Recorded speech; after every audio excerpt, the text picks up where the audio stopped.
Hi masters, for you మీకోసం ఛానల్కి స్వాగతం సుస్వాగతం. ముందుగా మన జగద్గురువైన బ్రహ్మర్షి పితామహ పత్రిజీ గారికి, మన గురుమాతకి నా ఆత్మ ప్రణామాలు మాస్టర్స్. ఓకే మాస్టర్స్, ప్రతిరోజు మన ఛానల్లోని ధ్యానం, స్వాధ్యాయం, సజ్జన సాంగత్యం జరుగుతుంది మాస్టర్స్. అలాగే జూమ్ సెక్షన్లో పాల్గొన్న మాస్టర్లకు, యూట్యూబ్లో చూస్తున్న మాస్టర్లకు కూడా ధన్యవాదాలు తెలుపుకుందాం. ఓకే మాస్టర్స్, ఈరోజు మన ఛానల్కి సీనియర్ పీరియడ్ మాస్టర్ గారైన జగదీశ్వరి మేడం గాజువాక నుంచి వచ్చారు. మేడం అని సాదరంగా ఆహ్వానించుకుందాం. ఈరోజు మేడం చెప్పబోయే టాపిక్ పౌర్ణమి యొక్క లాభాలు. ఈ గొప్ప ఆత్మజ్ఞానం అందించడానికి మేడం గారికి వెల్కమ్ చెప్దాం మాస్టర్స్. నమస్తే మేడం, వెల్కమ్ మేడం. నమస్తే. మొదటిగా మన ప్రీతమ గురువు అయినటువంటి పితామహ బ్రహ్మర్షి పత్రిజీ గారికి, స్వర్ణమాల అమ్మకి పాదాభివందనాలు చేసుకుంటున్నాను. అలాగే ఈ బుద్ధ పౌర్ణమి సందర్భంగా బుద్ధ భగవానికి ఆనాపానసతి ధ్యానాన్ని మనకి అందించినటువంటి బుద్ధ భగవానుడి కూడా హృదయపూర్వక ఆత్మ ప్రణామాలు తెలియజేసుకుంటాం. మనం ఎంతో అదృష్టవంతులం. ఎందుకంటే ఈ ధ్యానాన్ని బుద్ధ భగవానుడు 25,000 సంవత్సరాల క్రితమే మనకి ఇది అందించడం జరిగింది. ఈ ఆనాపానసతి అంటే పాళీ భాషలో ఆన అంటే శ్వాస, అపాన అంటే నిశ్వాస, సతి అంటే కూర్చుని ఉండడం. దీనిని మన ప్రీతమ గురువు అయినటువంటి పితామహ బ్రహ్మర్షి పత్రిజీ గారు మనకి ఈ ధ్యానాన్ని శ్వాస మీద చేస్తా మనకు అందించడం జరిగింది. ఓకే, ఈ బుద్ధ పౌర్ణమి సందర్భంగా మనం అందరం కూడా మౌనంగా ఉంటూ ఎక్కువ ధ్యానం చేయాలి. అసలు నేను మధ్య మధ్యలో చెప్తూ ఉంటాను. అందరూ కూడా హాయిగా కంఫర్టబుల్గా కూర్చుంటే, బాడీని రిలాక్స్ చేసుకుంటే, ఎక్కడ ఏ విధమైన బిగింపు ఉండకూడదు. ఒక గంట సేపు మనం ఏ విధమైనటువంటి ఆటంకం లేకుండా మన బాడీని స్థిరంగా కూర్చునేలాగా మనం స్థిర సుఖాసనం తీసుకుండా 5 వేళ్ళు పెట్టుకుని కాలు మీద కాలు క్రాస్ చేసుకుందాం. ప్రశాంతంగా, చాలా ప్రశాంతంగా హాయిగా కళ్ళు మూసుకుంది. మన లోపల జరుగుతుంది సహజమైనటువంటి శ్వాస. ఆ శ్వాసని గమనిద్దాం. శ్వాస మీద శ్వాస, ఊపిరి మీద శ్వాస. ఈ ధ్యానాభ్యాసాన్ని మనం ప్రతిరోజు కూడా చేస్తున్నాం. ప్రతి ఒక్కళ్ళు కూడా ఎవరైతే ధ్యానంలో కూర్చుంటే వాళ్ళందరూ కూడా ఈ ధ్యానం చేస్తున్నారు. కానీ ఇది ప్రత్యేకమైనటువంటి పౌర్ణమి ధ్యానం మాత్రం చాలా అద్భుతమైనటువంటి శక్తిని ప్రసాదిస్తుంది. పౌర్ణమి ధ్యానం 7 రోజుల ప్రాసెస్. పౌర్ణమి రావడానికి ముందుగా 2 రోజుల ముందు మనం మనల్ని మనం ఆ యొక్క ఎనర్జీస్ని తీసుకోవడానికి మన బాడీని సమాయత్తం చేసుకోవాలి. అంటే ఆ పాజిటివ్ ఎనర్జీలో మనల్ని మనం ఉంచుకోవాలి. 2వ రోజు మహాత్ముల యొక్క జీవిత చరిత్రని చదవాలి. ఆ జీవిత చరిత్రని మననం చేసుకోవాలి. ఈ వైశాఖ పౌర్ణమి అంటే చాలా విశిష్టమైనటువంటి పౌర్ణమి. ఈ వైశాఖ శుద్ధ పౌర్ణమి నుండి మనం నివసిస్తున్న ఈ ప్రాంతంలో ఉన్నటువంటి లక్ష్మీ వరాహ నరసింహస్వామి వారు, వరాహలక్ష్మి నరసింహస్వామి, అప్పన్న స్వామి వారికి చందనోత్సవం కూడా జరుగుతుంది. ఆయన యొక్క ఎనర్జీస్ ఈ చుట్టుపక్కల అంతా కూడా వైజాగ్ ప్రాంతం అంతా కూడా ప్రసరిస్తూనే ఉంటుంది. ఆ మహాత్మ యొక్క ఎనర్జీస్ లో కూడా మనం ఆయన యొక్క ఎనర్జీస్ కూడా తీసుకుంది. పౌర్ణమి రోజు మాత్రం చాలా మౌనంగా ఉంటూ, తక్కువ మాట్లాడుతూ, ఆహారాన్ని పరిమితంగా తీసుకుంటూ మనం ఎక్కువ ధ్యానంలో ఉండాలి. ఎంత ఎక్కువ ధ్యానం చేస్తామో అంత ఎక్కువ ఎనర్జీస్ ఈ భూమి మీదకి ఈ రోజు వస్తాయి. బుద్ధ పౌర్ణమి రోజు బుద్ధ భగవానుడి దర్శనం కూడా హిమాలయాస్లో ఒక ప్రాంతంలో, ప్రత్యేకమైన ప్రాంతంలో మహాత్ములందరూ, మహర్షులందరికీ కూడా జరుగుతుంది. ఆ ప్రాంతంలో ఒక టైం అంటే ఒక ప్రత్యేకమైన సమయంలో వాళ్ళందరూ కూడా అక్కడ హాజరవడం జరుగుతుంది. ఆ చుట్టుపక్కల ఉన్న వాళ్ళందరూ కూడా ఆ ప్రదేశానికి చేరుకోవడం జరుగుతుంది. ఆ ప్రత్యేక సమయంలో ఆయన యొక్క ప్రత్యక్ష దర్శనం జరుగుతుంది. ఆ ఎనర్జీస్ ని ఎవరైతే తట్టుకోగలుగుతారో, ఆ ఎనర్జీస్ ని ఎవరైతే ఈక్వల్ గా తీసుకోగలుగుతారో వారికి మాత్రమే ఆయన యొక్క దివ్య దర్శనం జరుగుతుంది. ఆయన యొక్క దివ్య వాక్కులు వినిపిస్తాయి. మిగిలిన వాళ్ళందరూ కూడా నిద్రలోకి వెళ్ళిపోతారు. ఈ యొక్క విషయం థియోసోఫికల్ సొసైటీస్ పరమ గురువులు చేరు పదం అనే బుక్ లో రాసింది. బుద్ధ భగవాన్ యొక్క దర్శనం తప్పకుండా జరుగుతుంది. మనం అక్కడికి వెళ్ళకపోయినప్పటికీ కూడా మనం ఆయన యొక్క ధ్యానాన్ని చేస్తూ ఆయన ఆయన ఆయనకి బుద్ధ భగవానుడు ఈ భూమి మీద జీవించి ఉన్నప్పుడు ఆయనకి ముఖ్యమైనటువంటి శిష్యుడుగా, ఆనందుడుగా మన ప్రియతమ గురువు గారైనటువంటి బ్రహ్మర్షి పత్రిజీ ఆయన ఆయన అంటే ఆయనతో కలిసి జీవించడం జరిగింది.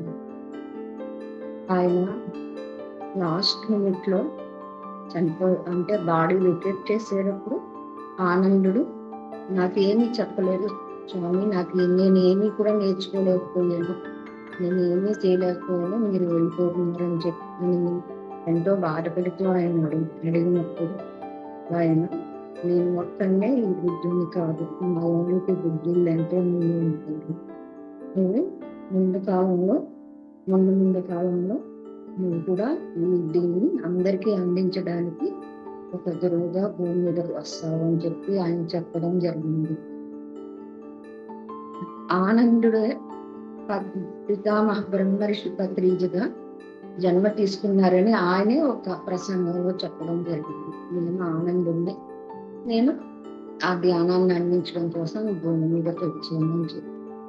ఇంత అద్భుతమైనటువంటి సూపర్ కాన్షియస్నెస్ పత్రిసారంటే ఒక వ్యక్తి కాదు, ఒక శక్తి, ఒక సూపర్ మిషన్ ఈ భూమి మీద ప్రతి ఒక్కరిని కూడా ధ్యానులుగా చెయ్యాలి, ప్రతి ఒక్కరిని కూడా శాఖాహారులుగా మార్చాలి, ప్రతి ఒక్కళ్ళలోని కూడా అహింసాతత్వంగా జీవించేలాగా చెయ్యాలి అని చెప్పి ఆయన సామాన్యమైన మానవుల జన్మ తీసుకుని మన అందరి మధ్య ఉంటూ మనతో పాటే ఉంటూ మనకి దివ్యమైనటువంటి ఆయన యొక్క మార్గాన్ని మనకు అందించడం జరిగింది.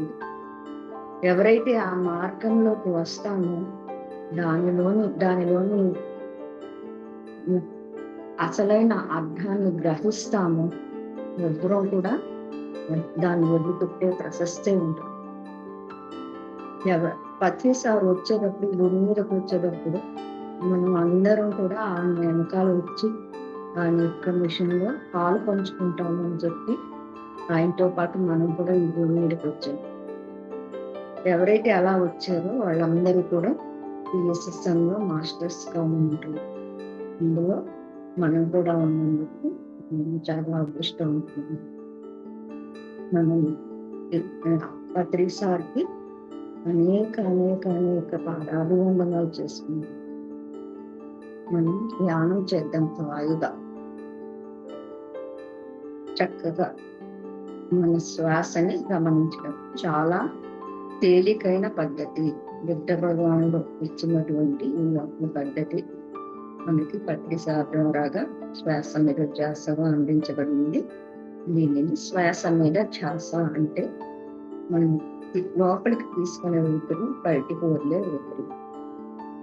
అంటే మనం తీసుకునే ప్రతి ఒక్క శ్వాస, లోపలికి తీసుకునే ప్రతి ఒక్క శ్వాస కూడా మన లోపల ఉన్నటువంటి మన యొక్క ప్రతి అణువుని కూడా రీఛార్జ్ చేస్తుంది. భూమధ్యంలోకి వెళ్ళి శ్వాస, మనం తీసుకునే శ్వాస భూమధ్యంలోకి వెళ్ళి అది ప్రతి అణువుని టచ్ చేస్తూ బొట్టు దాకా వెళ్ళి ఇక్కడ టచ్ చేసి మళ్ళా ఊపిరితిత్తుల్లోకి వచ్చి ప్రాణశక్తిగా మారి హార్ట్ని టచ్ చేసి మళ్ళా నిశ్వాసగా బయటికి వస్తుంది. ఒక్క సెకండ్ కూడా కాకుండానే ఈ యొక్క ప్రక్రియ మన లోపల జరుగుతుంది. దానిని మనం గమనించినా గమనించకపోయినా అది మన లోపల నిరంతరము కూడా జరుగుతూనే ఉంటుంది. దానినే అజప గాయత్రి అని అంటారు. అంటే మనం గమనించకుండా ఉన్నప్పుడు జరిగే శ్వాస అజప గాయత్రి.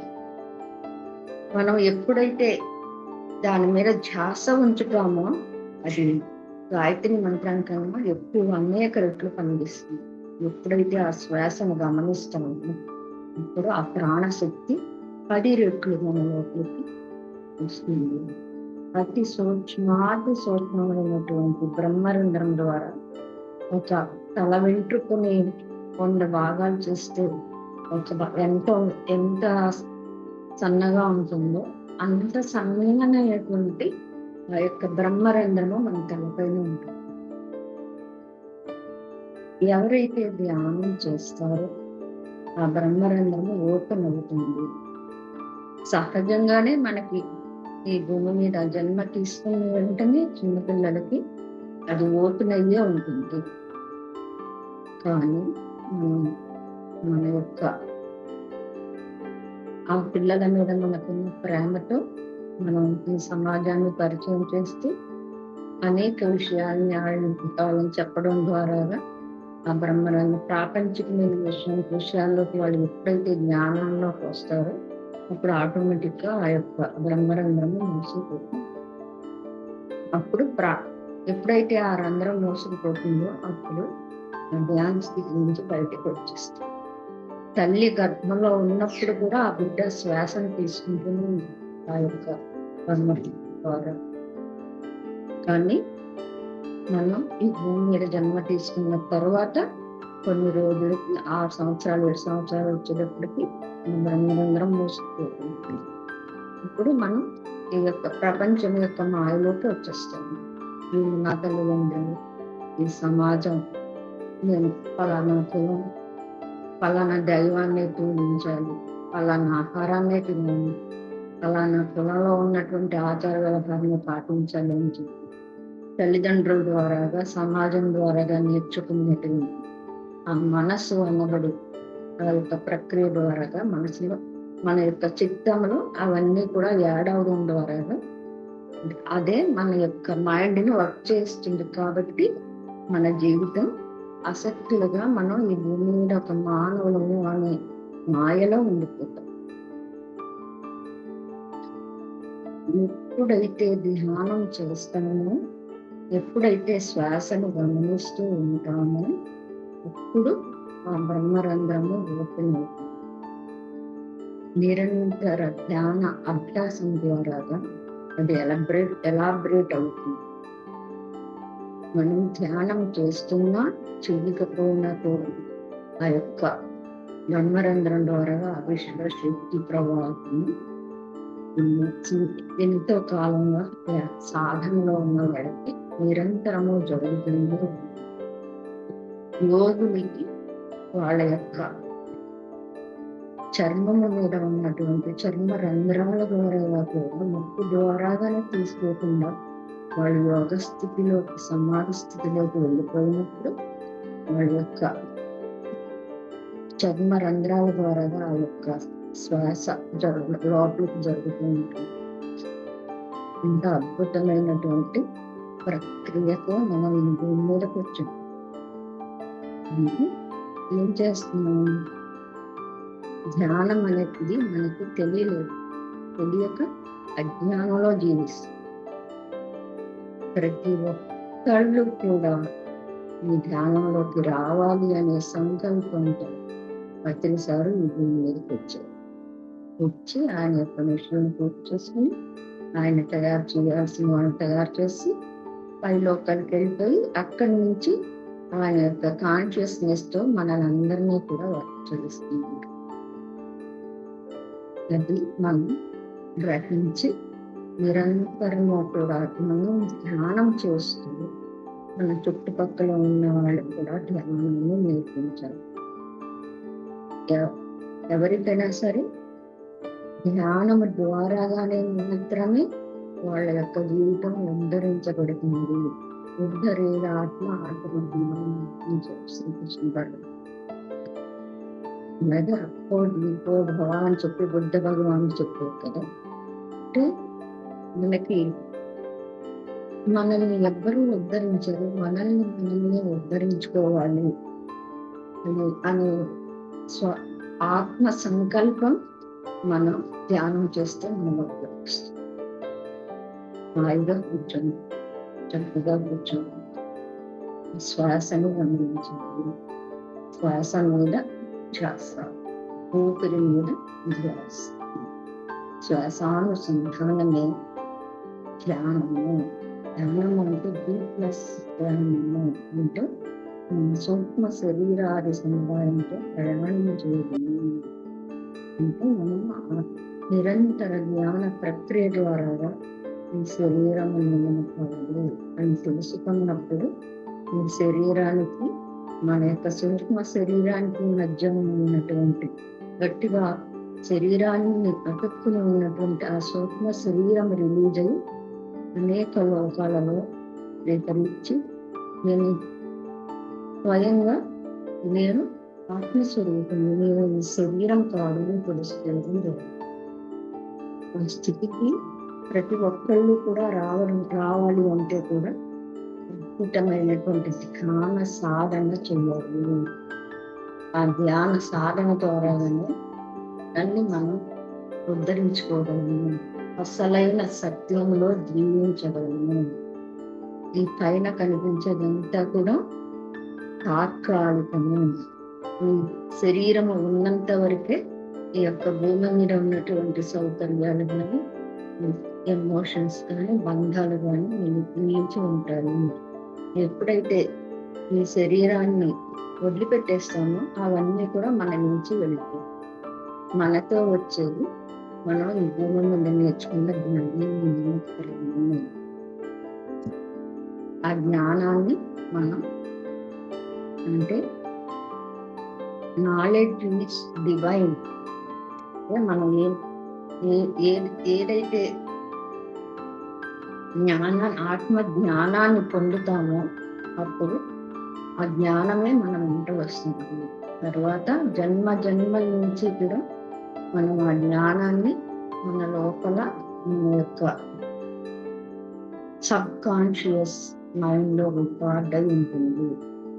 ఎప్పుడైతే మరణిస్తామో, మరణించేటప్పుడు మనం ఏ స్థితిలో ఉంటామో, ఎంతవరకు నేర్చుకోగలుగుతామో అంతవరకు అక్కడి నుంచి మళ్ళా మరుసటి జన్మ స్టార్ట్ అవుతుంది. అందువల్ల ధ్యానం చేసే ప్రతి ఒక్కళ్ళు కూడా శ్వాసను గమనించాలి. మరణ సమయం కూడా శ్వాసని నిరంతరము గమనించినప్పుడు యోగులందరికీ కూడా 6 నెలల ముందే వాళ్ళ మరణం గురించి తెలుస్తుంది. ఎందుకంటే శ్వాస అనేది ఈ భూమి మీద ఇన్ని శ్వాసను తీసుకుంటాము అని చెప్పి మన ఈ భూమి మీదకి వస్తుంది. ఆ శ్వాసల్ని మన యొక్క అజ్ఞానంతో హర్షోత్ స్వర్గాల ద్వారా అంటే కామక్రోధ మదమోహాల ద్వారా ఆ శ్వాసల్ని అధికంగా ఖర్చు పెట్టేస్తూ ఉంటాం. కోపం వచ్చినప్పుడు, ఈ శ్వాసంలో వచ్చినప్పుడు ఆ యొక్క శ్వాస వేగం పెరిగి ఆ శ్వాసలన్నీ కూడా ఖర్చు అయిపోతూ ఉంటాయి. అందువల్ల ఏమవుతుందంటే మన యొక్క ఆయుష్ తగ్గిపోతుంది. ధ్యానం చేసినప్పుడు ఏమవుతుందంటే ఆ యొక్క శ్వాస వేగం తగ్గడమే కాకుండా శ్వాస కూడా కొంతసేపు నిలిచిపోతుంది. తద్వారా ఏమవుతుందంటే మన ఆయుష్ పెరుగుతుంది. అందువల్ల అది ఋషులందరూ కూడా అంటే మహాత్ములందరూ కూడా ఎలా తెలుసుకుంటారు అంటే వాళ్ళు ఆ శ్వాసలో మనకు లోపలికి వచ్చే ప్రతి శ్వాస కూడా ప్రాణశక్తిని తీసుకుని మన లోపలికి వస్తుంది. తర్వాత అది పుట్టి కార్బన్ డైఆక్సైడ్ గా బయటకు వెళ్ళిపోతుంది. ఇప్పుడు ఎప్పుడైతే మరణ సమయం ఆసన్నమైందో అప్పుడు ఆ శ్వాస అనేది మన లోపలికి ఒట్టి శ్వాస మన లోపలికి వచ్చి మన లోపల ఉన్న ప్రాణశక్తిని విశ్వంలోకి తీసుకెళ్తుంది. ధ్యానం చేసేటప్పుడు సాధారణంగా ఏం జరుగుతుందంటే మన ఉచ్ఛ్వాస ద్వారా లోపలికి ప్రాణశక్తి వచ్చి నిశ్వాస ద్వారాగా మన లోపల ఉన్న మలినాలన్నీ కూడా బయటకు వెళ్ళిపోతాయి. మన యొక్క కర్మలు దగ్ధమైపోతూ ఉంటాయి దాని ద్వారా. కానీ మరణ సమయంలో మాత్రం దానికి వ్యతిరేకంగా జరుగుతుంది. అది గమనించగలిగినప్పుడు మన ప్రాణశక్తి మనకి రాకుండా మన నుంచి పుట్టి శ్వాస మాత్రమే వస్తుంది అని గమనించినప్పుడు ఆ యొక్క తేడాను గ్రహించి వాళ్ళకి టైం అయిపోయింది అనుకున్నప్పుడు వాళ్ళు కావాలంటే పొడిగించుకోగలరు, లేదంటే స్వచ్ఛందంగా వాళ్ళ యొక్క మరణాన్ని తీసుకోగలుగుతారు. బ్రహ్మరంధ్రం మరణం కూడా చాలు వేలు బ్రొటన వేలు నుంచి ఆ యొక్క శ్వాస ఆ యొక్క ప్రాణశక్తిని పై చక్రాలు తీసుకొచ్చి పై చక్రాల నుంచి సహస్రారం లాగా తీసుకొచ్చి సహస్రారం ద్వారాగా ఆ యొక్క ప్రాణాన్ని బయటకు పంపించేస్తారు. అలా చేసిన వాళ్ళకి ఎంతో కావాలంటే ఈ భూమి మీద జన్మ తీసుకోవచ్చు, లేదంటే వాళ్ళు పైలోకాల్లో వాళ్ళు అక్కడ వర్క్ చేయవచ్చు. మై డియర్ మాస్టర్స్, మన అందరం కూడా ఇంత అద్భుతమైనటువంటి ప్రక్రియ మనలో జరుగుతుంది అంటే మనం చేయాల్సిన పని ఏంటంటే నిరంతరము కూడా ధ్యానించాలి. నిరంతరము కూడా ధ్యానించాలి. నిరంతరం ఈ యొక్క పౌర్ణమి టైంలో మౌనంగా ఉండి ఎప్పుడైతే ధ్యానస్థితిలో ఎక్కువసేపు ఉంటామో అపారమైనటువంటి విశ్వశక్తి ప్రవాహం మన లోపలికి వస్తుంది. దాన్ని స్వీకరించడం ద్వారా మరునాడు ఆ యొక్క శక్తి అంతా కూడా మన దేహంలో ప్రతి అణువణువులోకి కూడా అన్ని చక్రాస్లోకి కూడా నిండిపోతుంది. మరునాడు కూడా అదే స్థితిలో మౌన స్థితిలో ఉండి దాన్ని గమనించుకోవాలి. ఆ తరువాత రోజు మన లోపల ఉన్నటువంటి ఆ దివ్య శక్తి మనం ఏదైతే మనం తీసుకున్నామో ఆ దివ్య శక్తి ఇతరులకి మన నుంచి ఇతరులకు ప్రవహిస్తూ ఉంటుంది. అందువల్ల ఈ యొక్క పౌర్ణమి ధ్యానము అనడానికి అంత ఇంపార్టెన్స్ ఉంది. పత్రిసార్ కూడా మనకి ఇచ్చినటువంటి దివ్యమైనటువంటి ఆదర్శ సూత్రాల్లో కూడా ప్రతి ఒక్కళ్ళు కూడా పౌర్ణమి ధ్యానం చెయ్యాలి అని చెప్పారు. ఇది ప్రాక్టికల్ గా కూడా నేను అనుభవపూర్వకంగా కూడా నేను తెలుసుకోగలిగాను. ఆ రోజు రాత్రి ఎన్నో నైట్లు అంటే ఎన్నో రోజులు సామూహికంగా జగదీశ్వరి మేడం గారి సెంటర్లో వంశీ గారు మేమందరం కలిసి అక్కడ 1 గంట ధ్యానం, 1 గంట సబ్జెక్టు, 1 గంట గేమ్స్ అలా ఉంటూ నిద్రపోకుండా ఆ యొక్క ఎనర్జీస్ తీసుకోవడం ద్వారా ఎంతో అద్భుతమైనటువంటి శక్తిని తీసుకోవడం జరిగింది. అంత ప్రాముఖ్యత ఈ యొక్క పౌర్ణమి ధ్యానానికి ఉంది. దాని ద్వారాగా మన లోపల మన ఆత్మ నుంచి కూడా కొన్ని సందేశాలు వస్తాయి. నాకు ఒకసారి అయితే యోగ వాసిష్టం చదవమని వచ్చింది. యోగ వాసిష్టం అంతా కూడా చదవమని వచ్చింది. అలాంటి ఎన్నో రకాలైనటువంటి మన ఆత్మ నుంచి మనకి మన యొక్క సాధనలో మనకు ఉపయోగపడేటటువంటి ఆ యొక్క సందేశాలన్నీ కూడా మనని లోపల నుంచే మనకు వస్తాయి. అలాగే మన చుట్టూ సామూహికంగా ధ్యానం చేయడం ద్వారా కూడా ఏమవుతుంది, పౌర్ణమి రోజుల్లో సామూహిక ధ్యానం వల్ల మనకి ధ్యానం కుదిరినా కుదరకపోయినా అందరితో కలిసి ధ్యానం చేసినప్పుడు అక్కడ ఒక అద్భుతమైనటువంటి ఎనర్జీ ఫీల్డ్ ఏర్పడుతుంది. మనం అంటే పైనుంచి ఆ యొక్క దివ్యమైనటువంటి ఎనర్జీ భూమి మీదకి వస్తుంది.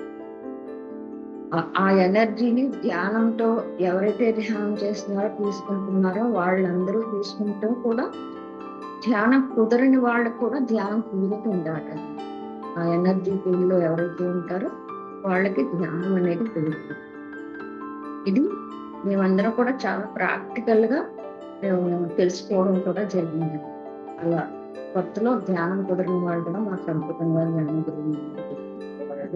మేము కూడా అలా ఆ రకంగానే ఆ యొక్క పౌర్ణమి ధ్యానాలు చేయడం ద్వారా ఎంతో అద్భుతమైనటువంటి శక్తిని మన లోపలికి రావడం అనేది గ్రహించడం జరిగింది. కాబట్టి ప్రతి ఒక్కళ్ళు కూడా ఎన్ని పనులు ఉన్నప్పటికీ కూడా వాటిని పక్కన పెట్టి ఈ యొక్క 5 రోజులు కూడా ఈ ప్రాసెస్ లో పాల్గొంది. మొదటి రోజు మనల్ని మనం సంపాయత్తం చేసుకోవాలి. రెండో రోజు మహాత్ముల యొక్క చరిత్రలు ఏదో మనకి ఏది ఇష్టమైతే ఆ యొక్క ఆయన స్వామి రామ గాని పరమహంస యోగానంద గారు అద్భుతమైనటువంటి మాస్టర్లు సంగ్రామ గారు అలాంటి అద్భుతమైన మాస్టర్స్ యొక్క జ్ఞానాన్ని తీసుకోవాలి. తర్వాత పౌర్ణమి రోజు విశేషంగా ధ్యానం చేయాలి. ఆ ధ్యాన శక్తిని పౌర్ణమి వెళ్ళిన మర్నాడు మౌనంగా ఉంటూ మనల్ని మనం గమనించుకోవాలి. ఆ శక్తి మన లోపల మన అణువులోకి కూడా అది ఎలాగ వెళ్తుంది అనేది గమనించుకోవాలి. అప్పుడు ఆ శక్తి ద్వారాగా మనలో మనకి మార్పు అనేది ఎలా ఉంటుంది అంటే సొంతంగా అనుభవిస్తేనే తెలుస్తుంది. ఎవరితోటి మాట్లాడాలని అనిపించదు, మౌనంగానే ఉండాలనిపిస్తుంది. ఒక అద్భుతమైనటువంటి ఆనందకరమైనటువంటి స్థితిలో ఉంటాము. అది అంటే ఇంచుమించు ఒక సమాధి స్థితి లాగా అద్భుతంగా ఉంటుంది అన్నమాట. మర్నాడు కూడా ఆ పౌర్ణమి వెళ్ళిన మర్నాడు చాలా అద్భుతంగా ఆ యొక్క శక్తిని స్వీకరించడం ద్వారా ఎంతో బాడీ అంతా ఎంతో యాక్టివ్ గా, మైండ్ అంతా కూడా ప్రశాంతంగా మనకి అంత అద్భుతంగా మాటల్లో చెప్పడం కన్నా స్వ అనుభవం ద్వారా తెలుసుకుంటే అది అర్థమవుతుంది. అందుకే పౌర్ణమి ధ్యానం ప్రతి ఒక్కళ్ళు కూడా చెయ్యాలి. ఆఖరి రోజుని ఎవరైతే అంటే పౌర్ణమి వెళ్ళిన 3వ రోజుని ఆ యొక్క స్థితిని మనం ఎవరితో అయితే మాట్లాడుతున్నామో మన దగ్గరికి ఎవరైతే వస్తారో వాళ్ళకి మన నుంచి ఆ యొక్క శక్తి ఎదుటి వాళ్ళకి కూడా అందించబడుతుంది. ఇప్పుడు వాళ్ళు ఏంటి ఇంత బాగుంది, కొంతమంది అంటే మీతో మాట్లాడితే చాలా బాగుంటుందండి అంటారు. అలా అనిపిస్తుందండి. మన నోటి నుంచి అన్ని కూడా మంచి మాటలే వస్తాయి, జ్ఞానానికి సంబంధించినవే వస్తాయి. మాట మంత్రంగా ఉంటుంది ఆ టైంలో. కానీ ఆ స్థితి నుంచి మళ్ళా మనం ఏం చేస్తామంటే బాధ్యతలోకి వచ్చేసి మళ్ళా ఆ శక్తిని కోల్పోవడం జరుగుతుంది. అది ఎప్పుడు అలా ఉంచుకోవాలంటే ఎప్పుడు కూడా ధ్యానంలో ఉంటూ అవేర్నెస్ తో మన మాట మీద, మన యొక్క చేతల మీద, మన యొక్క ఆలోచనల మీద మన యొక్క ధ్యాస ఉంచి అవి కరెక్ట్ గా ఉన్నాయో లేదో చెక్ చేసుకుంటూ ఉండాలి. మాస్టర్స్ ఒక్క 5 నిమిషాలు నేను స్లో మాట్లాడను, ధ్యానం చేసుకుందాము. ఒక 5 minutes నేను ఎందుకు మాట్లాడడానికి 5 minutes ధ్యానంలోకి వెళ్ళిపోతాను. ఇంకా ఇందాక మేడం గారు చెప్పినట్టు కొంచెం సేపు నాకు ఏమీ తెలియలేదు అనమాట. అందువల్ల మీరందరూ కూడా మీ లోపలికి వస్తున్నటువంటి ఆ శక్తిని గ్రహించండి. ఒక్క 5 నిమిషాలు మౌనంగా ధ్యానం చేద్దాం.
శ్వాస మీద ఊపిరి మీద లోపలి వైపు కొంచెం బయటకు వెళ్ళాలి.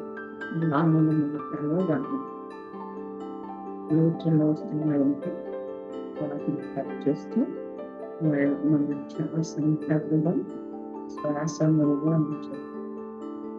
కొద్దిసేపు గంట సేపు కూడా మన యొక్క ఆలోచన మీద కంట్రోల్ తెచ్చుకోవడానికి మన మనసుని పాడుని చేసుకోవడానికి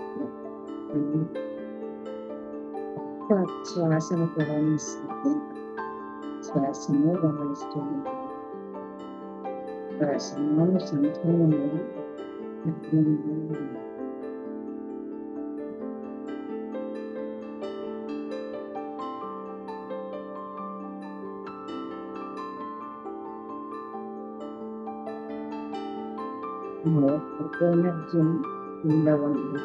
లోపలికి వస్తున్నటువంటి అద్భుతమైన ఎనర్జీ ఉండవండి.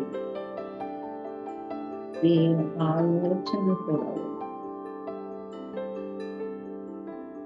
పూర్తిగా మైండ్ శూన్యం చేస్తుంది. ఈ లోపలికి వస్తున్న గమనించింది. కళ్ళు మూసుకున్న తర్వాత చీకటి కనిపిస్తే చీకటిని మాత్రమే గమనించండి. సాక్షి మీ లోపల ఏం జరుగుతుందో దానికి సాక్షిగా మాత్రమే ఉండండి. ఏ ఆలోచన ఏ ఎక్స్పెక్టేషన్ ఏది కూడా ఆశించవద్దు. నాకు అంటే చేసేది కాదు. మనం ఎప్పుడైతే శ్వాసను గమనిస్తూ దానికి సాక్షిగా ఉంటాము, అప్పుడు మన యొక్క శూన్య స్థితి అనేది తనంతట తానే మన లోపల జరుగుతుంది. ఎప్పుడు కూడా ఆలోచనలైనా ఎప్పుడైతే శూన్య స్థితిలోకి వెళ్తామో అదే దివ్యమైనటువంటి స్థితి. ఇది ఒక నిమిషం ఉండొచ్చు, ఒక సెకండ్ ఉండొచ్చు. దానికోసం మనం ఎంతసేపు అయినా సరే మనం చూస్తూనే గమనిస్తూనే ఉండాలి, సాక్షిగానే ఉండాలి. నా లోపల ఎలా జరుగుతుంది ఏంటి, నాకు జస్ట్ కనిపిస్తుంది, జస్ట్ కనిపించింది, సాక్షిగా గమనించండి. కలర్స్ కనిపిస్తుంది, గమనించండి. నొప్పులు వస్తున్నా సరే గమనించండి. లోపల ఏం జరుగుతుందో దాన్ని మాత్రమే గమనించండి, సాక్షిగా ఉండండి. దానికి నాకు అనుభవాలు కావాలి, తలైపోవాలి, హాస్టల్ ట్రావెల్ చేయాలి అనేది మనం క్లాసులు వినడం ద్వారా వాటిని కోరుకుంటూ ఉంటాం. అది ఎవరికి ఏది అవసరమో అది మాత్రమే జరుగుతుంది. దాన్ని సాక్షిభూతం దేనిని కూడా కోరకుండా కోరుకోకూడదు. కోరిక అనేది ఉండదు, దాని అంతటా అదే జరుగుతుంది. దానికి సాక్షిగా ఉండటం మన జీవితానికి మనం ఎప్పుడైతే సాక్షిగా ఉంటామో అప్పుడే మనం ఎన్లైటెడ్ పర్సన్ గా ఉంటాం. ప్రతిసారి అనేక క్లాసుల ద్వారా, అనేక అద్భుతమైన సందేశాల ద్వారా మనల్ని మనం ఉద్ధరించుకోవడం, మనకి ఇచ్చినటువంటి దివ్యమైనటువంటి వరం మనం సద్వినియోగం చేసుకుని చూస్తాం.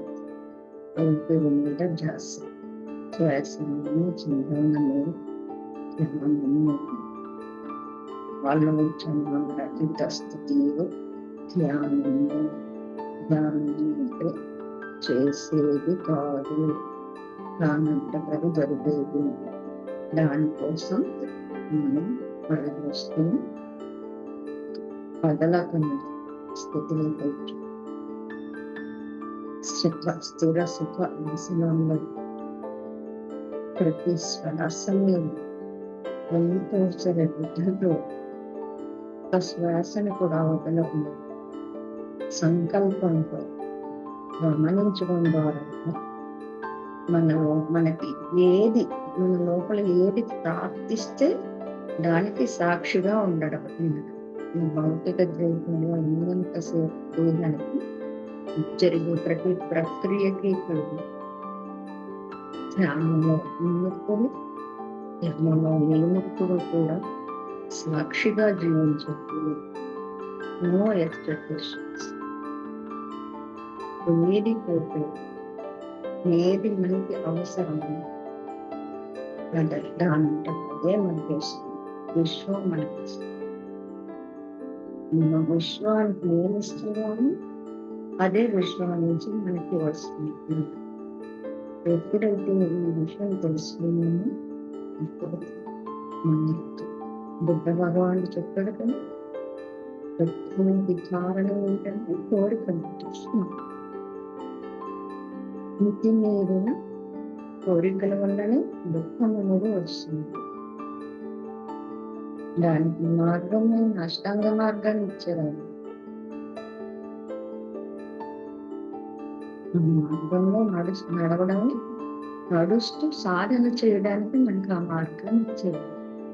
మార్గాన్ని మన జీవితంలో ఆచరణలో పెట్టుకోవడం ద్వారా దుఃఖం నుంచి బయటకు వచ్చేస్తాం. దుఃఖ రాహిత్య స్థితికి వస్తాము.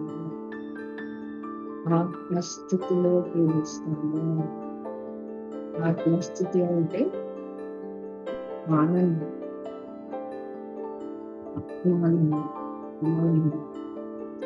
ఇది అనుభూతిపూర్వకంగా మాత్రమే తెలుసుకోవాలి. మాటలలో చెప్పడం వల్ల నేను చెప్పినా నేను కూడా ఒక్క సెకండ్ ఒక నిమిషం మాత్రమే ఆ స్థితికి వెళ్ళడం జరుగుతుంది. ఆ దివ్య స్థితికి వెళ్ళడానికి మన జీవితం మన యొక్క జన్మలో కొంత భాగం అయినా సరే వెచ్చించాలి. మన పనులు మనం భూమి మీద ఉన్నాం కాబట్టి మనకి ప్రాపంచికంగా అనేకమైనటువంటి పనులు ఉంటాయి. కుటుంబ వ్యవస్థ ఉంటుంది, రిలేషన్స్ ఉంటాయి.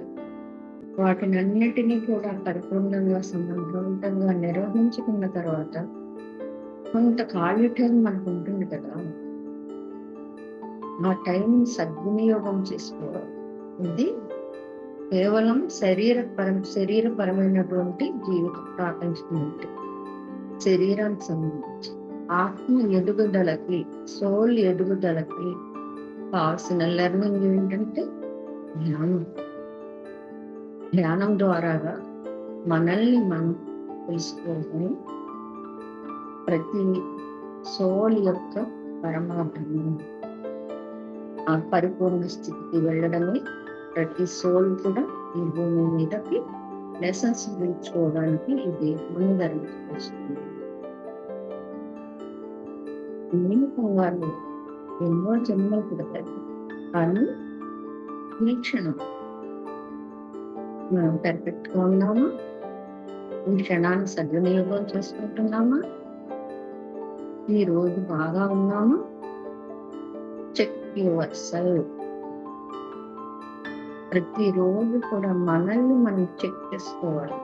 ఎక్కడ దుఃఖం వస్తుంది, ఎప్పుడు ఆనందంగా ఉన్నాము, ఏ పని చేయడం వల్ల మనకు సంతోషం కలిగింది, ఏ పని వల్ల మనం బాధపడ్డాము, ఇలా చెక్ చేసుకోవడం ద్వారా ఎక్కడైతే మనం బాధపడినామో దానికి సంబంధించినటువంటి జ్ఞానాన్ని తీసుకెళ్తాం. దుఃఖం ఉంది అంటే మనలో అజ్ఞానం ఉంది అంటే ఇది అనుభవపూర్వకంగా తెలుసు. కాబట్టి చెక్ యువర్ సెల్ఫ్, మనల్ని మనం చెక్ చేసుకోవాలి. మన గుణాలను చెక్ చేసుకోవాలి. ధ్యానం ద్వారా రావచ్చు. ఈ యొక్క పౌర్ణమి ధ్యానం ద్వారా మనం తీసుకుని ఎనర్జీస్ని సద్వినియోగం చేసుకోవాలంటే మనలో ఉన్న సరికానివన్నీ కూడా రిలీజ్ చేసుకోలేదు. ఎక్కడ చిక్కుకున్నామో తెలుసుకొని అక్కడి నుంచి బయటకు రావాల్సి ఉంటుంది. ఇది నిరంతర సాధన. ఈ నిరంతర సాధనలో మనకి ఈ పౌర్ణమి ధ్యానం అనేది ఒక అద్భుతమైనటువంటి మార్గం. అంటే ఆ ఎనర్జీస్ని తీసుకోవడం ద్వారా, అంటే ఒక్క పౌర్ణమి రోజు చేసిన ధ్యానం ఒక నెల రోజులు చేసిన ధ్యానానికి సమానం అవుతుంది. అందువల్ల రాత్రి 12 గంటల వరకు కూడా ధ్యానం, రాత్రిపూట మనకి ఏం పని ఉండదు కదా, 12 గంటల వరకు ఒక మ్యూజిక్ పెట్టుకోవడం ద్వారా ఇప్పుడు అనేక రకాలైనటువంటి ధ్యానాలను బోధించే వాళ్ళందరూ మాస్టర్స్ వస్తుంటారు. మ్యూజిక్ వినండి, మాస్టర్స్ చెప్పింది. కొత్తగా వచ్చిన వాళ్ళకి గైడెడ్ మెడిటేషన్ అవసరం. ఎందుకంటే ధ్యానంలో ఎక్కువసేపు కూర్చోలేరు కాబట్టి ఇలా చెప్పడం ద్వారా వాళ్ళు కూర్చోగలుగుతారు. అందుకు మాట్లాడాల్సి వస్తుంది. నిజం చెప్పాలంటే ఏ మ్యూజిక్ అవసరం అవుతుందో, ఏ మాటలు అవసరం అవుతుందో మన లోపలికి మన ప్రయాణం. అంటే శూన్య స్థితిలోకి వెళ్ళడానికి మనం ప్రయత్నం చేయాలి. అది సాధన ద్వారా అవుతుంది.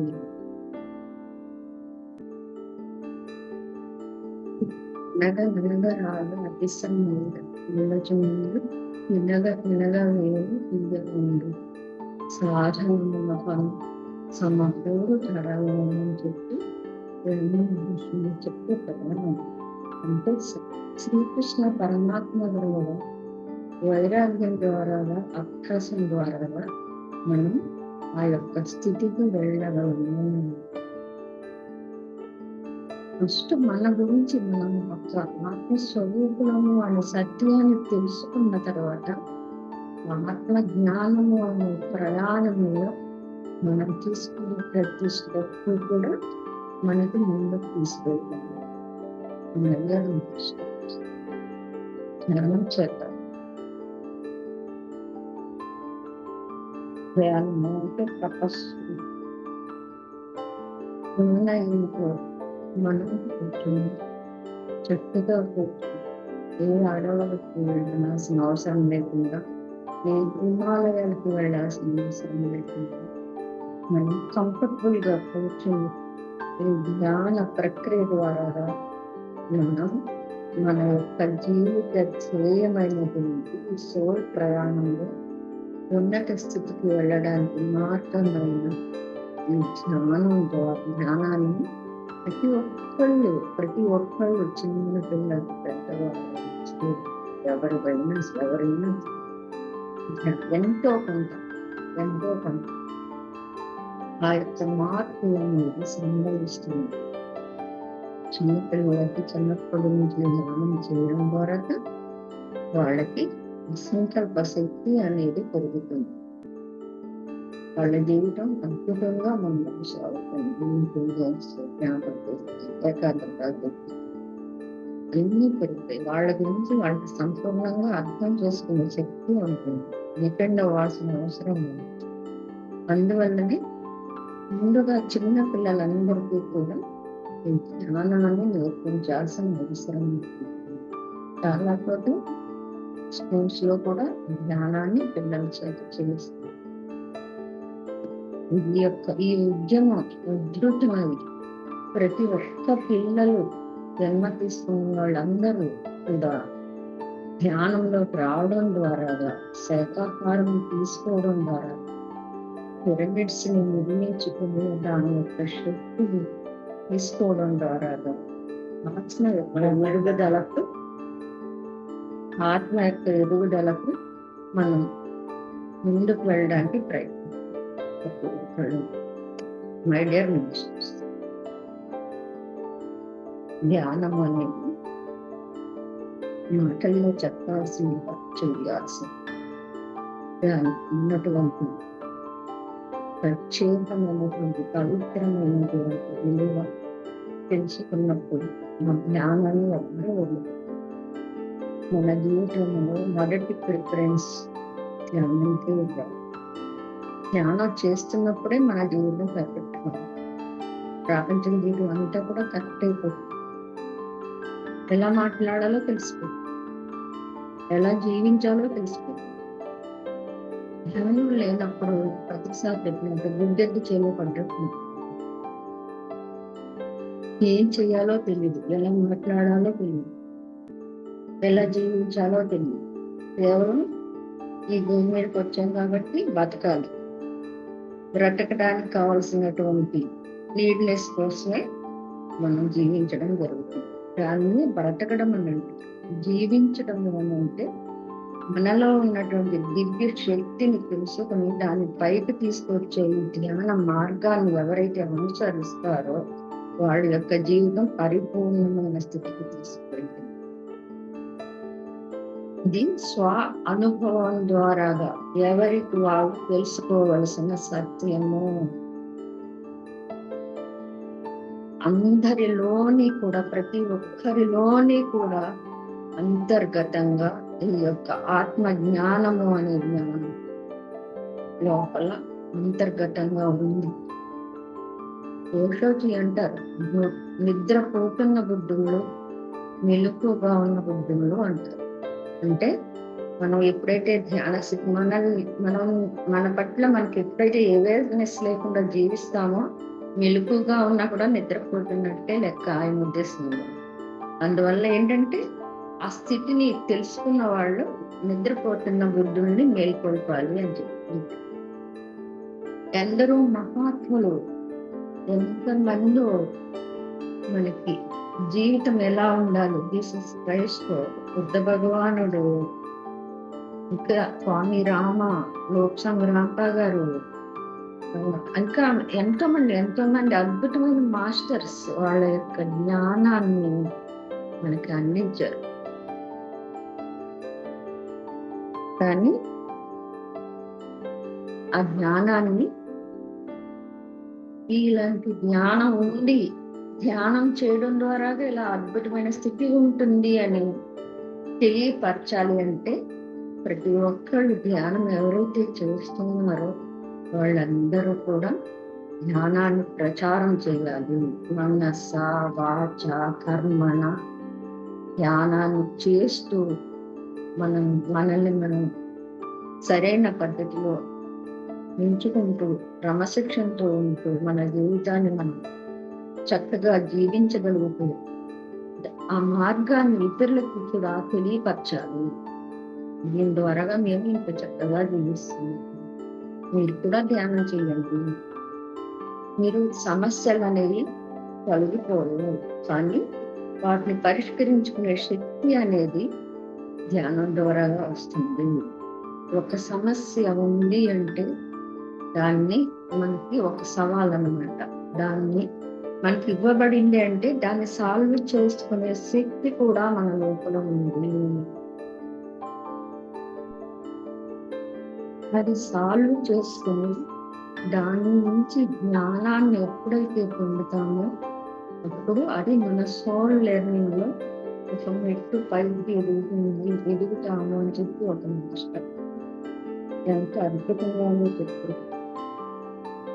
మాస్టర్స్ మనం అందరము కూడా మాస్టర్స్ అని చెప్పి ప్రతిసారి అని చెప్పి మనందరము కూడా దేవుని చెప్పి మనందరం కూడా ఫ్రెండ్స్ అని చెప్పి ఆయన చెప్పిన అద్భుత వాక్కులని మనం ఆచరించి ముందుకు వెళ్ళడము మనకు అందించబడింది. అరటి పండు తొక్క వలిచి మనకి తినమని అందించినంత సులభంగా మన జ్ఞానాన్ని ఆయన మనకు అందించడు. ధ్యానం చేస్తూ, స్వాధ్యాయం చేస్తూ, సజ్జన సాంగత్యం చేస్తూ, పౌర్ణమి ధ్యానాలు చేస్తూ, ట్రెక్కింగ్ చేస్తూ జీవితాన్ని అత్యద్భుతంగా జీవించడం ద్వారా జన్మని సార్థకం చేసుకోవడము, ఈ జన్మ యొక్క ప్రత్యేకంగా ఏదైతే నేర్చుకోవడానికి వచ్చామో దాన్ని నేర్చుకుంటూ మన లక్ష్యం వరకు లక్ష్యాన్ని చేరుకోవడానికి మనం చేసే ప్రయత్నం ఈ ధ్యాన సాధన. ధ్యానం చేద్దామా?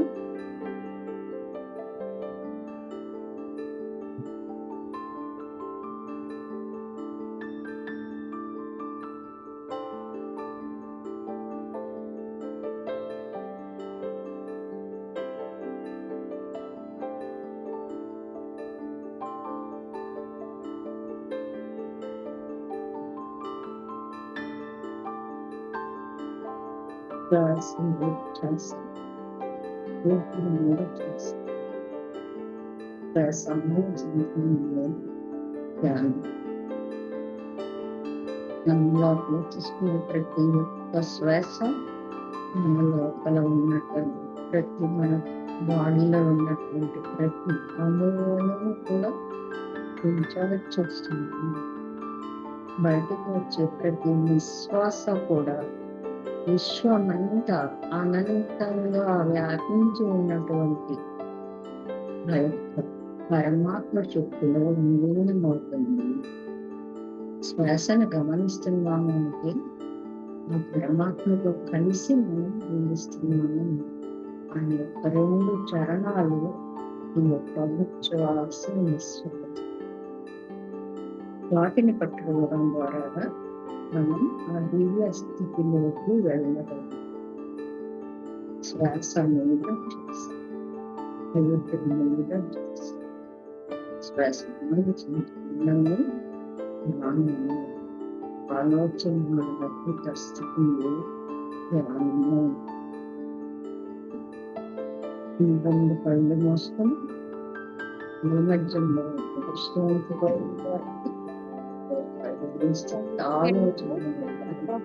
ఓకే చెప్పండి మేడం.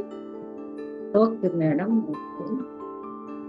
ఓకే మాస్టర్స్, ధ్యాన స్థితిలోంచి మనందరూ కూడా బయటకు వచ్చింటాము. మీరందరూ కూడా మీ అరచేతులు ఉంచి కళ్ళను ఉంచుకోండి.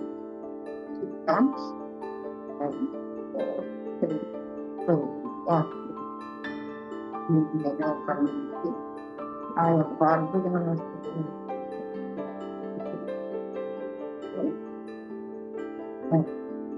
భూమి మీద సాకారం అవ్వాలని కోరుకుంటున్నాను.